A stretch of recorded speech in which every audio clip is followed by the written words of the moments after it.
Guys, আজকে আপনাদের সঙ্গে শেয়ার করব লোভনীয় স্বাদে ফিশ বারবিকিউ। এটা দেখতে যতটা লোভনীয়, খেতে অসম্ভব মজা। এই বারবিকিউ খেলে রেস্টুরেন্টের কথা ভুলেই যাবেন। এটা এত মজা, আপনারা একবার হলেও ট্রাই করবেন, ইনশাল্লাহ ভালো লাগবে। চলুন কথা না বাড়িয়ে রেসিপিতে চলে যাই। এখানে আমি তেলাপিয়া মাছ নিয়েছি। এটা আপনারা যে কোনো মাছ নিতে পারেন। আর এটা 1 কেজির উপরে ছিল। আর তেলাপিয়া মাছে কাটা একটু কম থাকে। এটা বারবিকিউর জন্য অনেক ভালো। এ পর্যায়ে আমি মাছটা কেচে নিচ্ছি। আপনারা দেখতে পাচ্ছেন, শুধু আমি পিঠের মধ্যে কেচে নিব, কারণ মাছের পেটের দিকে এমনিতেই পাতলা থাকে। আর পেটের দিকে কেচে নিলে বারবিকিউটা ভেঙে যাওয়ার সম্ভাবনা বেশি থাকে। আর পেটের দিকে এমনিতেই মশলা প্রবেশ করবে।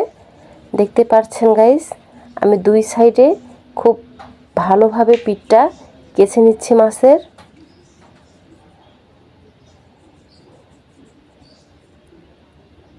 এই কাজটা একটু সময় নিয়ে করতে হবে।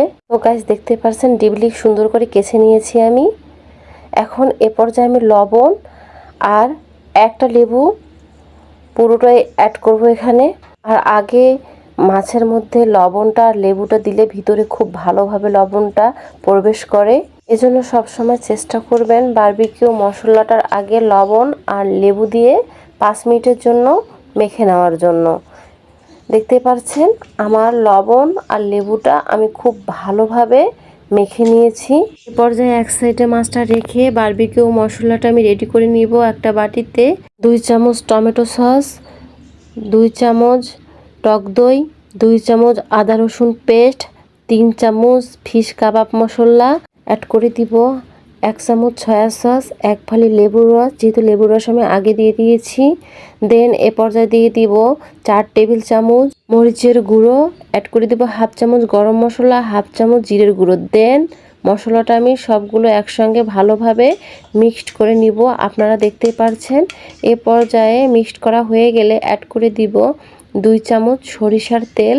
দেন আবারও মশলাটা আমি খুব ভালোভাবে মিক্সড করে নিয়েছি। দেন এ পর্যায়ে মাছের উপরে আমি মশলাটা অ্যাড করে দিচ্ছি। আপনারা দেখতেই পাচ্ছেন গাইস। দেন এটা দেওয়ার পর সময় নিয়ে খুব ভালোভাবে মাছের ভিতরে দিতে হবে, যাতে সম্পূর্ণ মশলাটা মাছের ভিতরে ভালো করে প্রবেশ করে।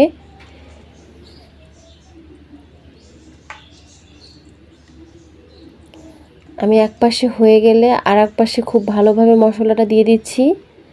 আপনারা দেখতেই পাচ্ছেন মশলা দেওয়া হয়ে গেলে এটা আমি 20 মিনিটের জন্য রেস্টে রেখেছিলাম। রেস্টে রাখার পর আবারও একটু মেখে নিচ্ছি।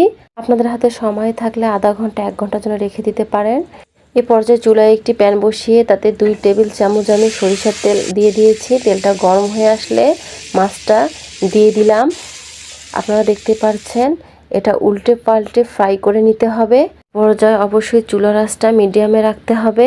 আর চেষ্টা করবেন মাছের গায়ে যে মশলাটা থাকে ওটা ফ্রাই করার আগে একটু সরিয়ে দেওয়ার জন্য, তাহলে আর নিচে লাগবে না। তো গাইস, মাঝে মাঝে আমি তেল একটু ব্রাশ করে দিয়েছি উপর থেকে। আপনারা দেখতেই পাচ্ছেন অলমোস্ট আমার এটা ফ্রাই হয়ে গিয়েছে। আর এটা আমি খুব ভালোভাবে উল্টে পাল্টে অনেকবার দিয়েছি। আপনারা দেখতে পাচ্ছেন মাছটা আমার প্রায় অলমোস্ট হয়ে গিয়েছে।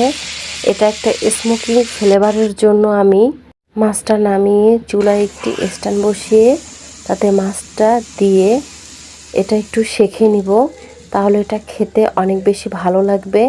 আপনারা দেখতে পাচ্ছেন আমি কিভাবে সেঁকে নিচ্ছি। মাছটা আমার অলমোস্ট সেঁকে নেওয়া হয়ে গিয়েছে। এটা এখন নামিয়ে আমি পরিবেশন করে নিয়েছি। দেখতে পাচ্ছেন গাইস, আমার ফিশ বারবিকিউটা কতটা লোভনীয় হয়েছে। আপনারা একবার হলেও ট্রাই করবেন, ইনশাল্লাহ ভালো লাগবে। আমার সহজ সিম্পল রেসিপিগুলো আপনাদের কাছে ভালো লাগলে লাইক কমেন্ট শেয়ার করে পাশে থাকবেন। আজকের মতো এখানেই, নেক্সট কোনো ভিডিওতে দেখা হবে ইনশাল্লাহ।